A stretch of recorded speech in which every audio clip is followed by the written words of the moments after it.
Hello and welcome to the Vanguard of Light. Today we're talking about turning negative thoughts into positive. If you saw the first video about Janice and going over the waterfall, you've got some prep on that about getting these thoughts when they're small. Now we're going to talk about Jack and the bill, as in like something you pay that never goes away. And it's the second thing. It's going to illustrate a story of how you want to deal with thoughts. And this story will help illustrate that. So we had this awesome guy named Jack, right? Good guy. He did, like I said, have a really strong imagination that would kind of run away with him.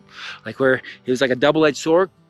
Like I said, that the imagination is malleable and a double-edged sword, so that it can kind of go either way. Like you can imagine a great future, but you also can imagine a horrible future, which you respond to, and like all these negative thoughts of like, oh, this is going to happen. And then we got to go down the spiral of that negative thought and really, really imagine it. It's almost like it just drips in. And like we talked in the previous video, we start coming to that waterfall and go over it.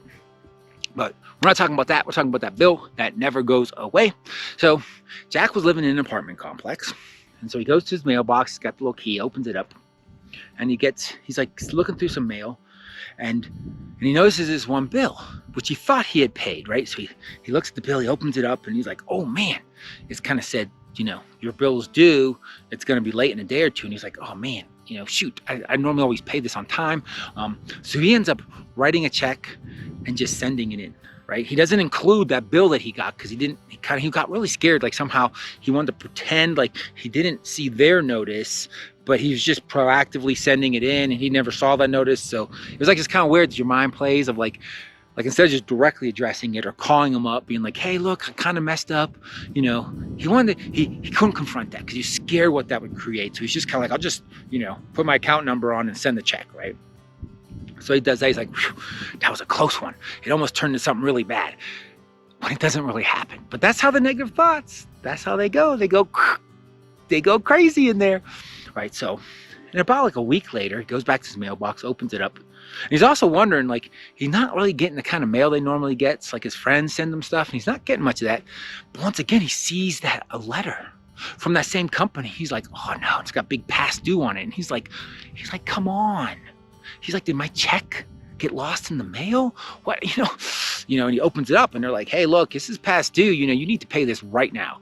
And now he's really embarrassed, but he doesn't send in the letter, right? He just does the same thing with the check. And he's like, okay, and he knows his account number and he puts it in because he's like really like kind of studious on this because his mind's a little crazy in the sense that it kind of runs away with him and he pictures all this stuff and he really didn't want to call now because he thought they were going to yell at him and be like, how irresponsible, this is past due, we have to send you this e-letter. And he was like, I don't want that confrontation, right? So poor Jack, writes out his check again, sends it in. He's thinking like, oh my gosh, that was a close one. Well, lo and behold, another week goes by and he gets another bill. The same thing saying, hey, past due times 2 is like, look, we're going to shut off your account in 2 days if you don't pay this, right? And now he's freaked out. He's like, this is crazy. What am I supposed to do? So he he could have just called. He could have just called, found out what was going on. But he did, once again, he writes a check because he's super terrified. His mind's going crazy. He's like making all these thoughts of like, oh my gosh, I'm going to get yelled at and they're going to charge me all this money. And he's like, I just paid this bill like 4 times now. What am I going to do? And it never goes away. It never goes away.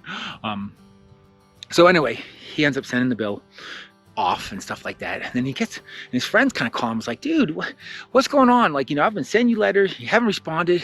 And Jack was wondering about this. He's like, that's so weird. I normally get mail from my friends and I haven't gotten any mail. And this is like, old-fashioned mail, not email, mail, right? And his friends are like, yeah, what's going on, right? And he's like, it's like, have you checked your mailbox? He's like, yeah, I've totally checked my mailbox. I keep getting this weird bill and stuff like that for blah, blah, blah. And it happens 4 times and just telling their friends, and friends is like, that's kind of a weird thing. Why don't you call him? And he was like, I couldn't call him. I didn't have a number on there or something. He made up a story. Oh, poor Jack. But anyway, so he goes back to the mailbox and then he notices, he's like, wait a second. Because you know how the mailboxes when you're in an apartment complex, like they don't list your name on them, stuff like that. So people don't know like which mailbox to break in. It's kind of like just a number. And he's looking at it and he's like thinking like, that's weird. Because he swore he was 28, but he's been opening mailbox 18. He's like, that's not possible. My key would work on the wrong mailbox. So he goes and tries to open mailbox 28, and it opens. And there's all his mail. What he realized, that he was opening someone else's mailbox. And not only was he opening someone else's mailbox, that was someone else's bill. He was trying to pay someone else's bill. So he wasn't putting that other person's account on the bill. He was putting his account on the check, and he wasn't sending the bill in. And that's just an example of thoughts. When you try to work on someone else's thoughts, it's as futile as what Jack was experiencing, trying to pay a bill that wasn't his. So what we do with that illustrates in that story is like, you really got to check, is the thought yours? Because a lot of thoughts we've adopted, but we really don't believe them. We either picked them up from our parents, picked them up from friends, or even from enemies, or from school, or from media, or whatever. But when we check in of like, oh, well, I believe this, is really look at that. Do I actually believe that? Because it's really hard to change a thought, like a negative thought to a positive thought, if you don't actually believe it in the first place. You know, you could believe something about yourself, believe it about someone else. But if you check in and be like, wait a second, that's not my thought. My mom might believe that, or my dad believes that, but I don't really believe that. I actually don't believe that. And that's a little trick, because you can get caught in that loop trying to let go of that negative thought, trying to get rid of it.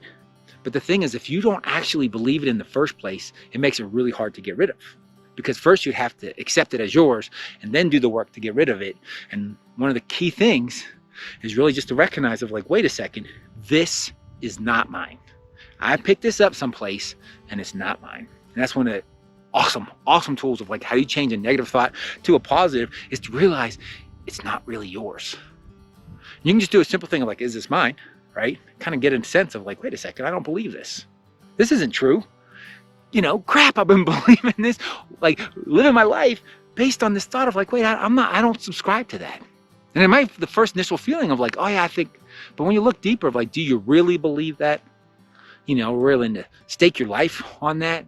Are you willing to like fight for that belief and realize that, no, it doesn't have a hold on me. I actually don't subscribe to that.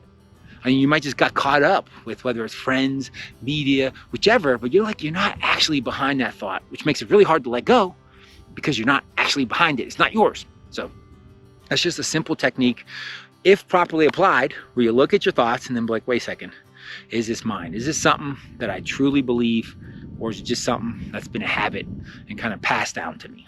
So hopefully that helps if you want to dig really deep into the thoughts, and also just that kind of energetic change where stuff gets handed down to you, where we get energetically hooked into our parents initially, because that's how we come into this world, and we have to be taken care of, whether they're biological parents or, you know, non-biological parents, people that took care of you. We energetically chain. We just learned that we energetically chain, and we kind of pick all this stuff up energetically, but also we pick up beliefs and stuff like that. So if you're looking to clear that out at a very deep level, check out my course, Freedom Through Safety. It really helps on starting clearing away all those things, whether it's entities, whether it's energetic chains, whether it's all those thoughts that aren't yours, or even that malevolent force trying to pump that stuff in. Helps clear that all away on a deep level. Check that out. But also, make sure you're checking those thoughts. Are they really yours? And until we talk again, have a blessed day or a blessed night.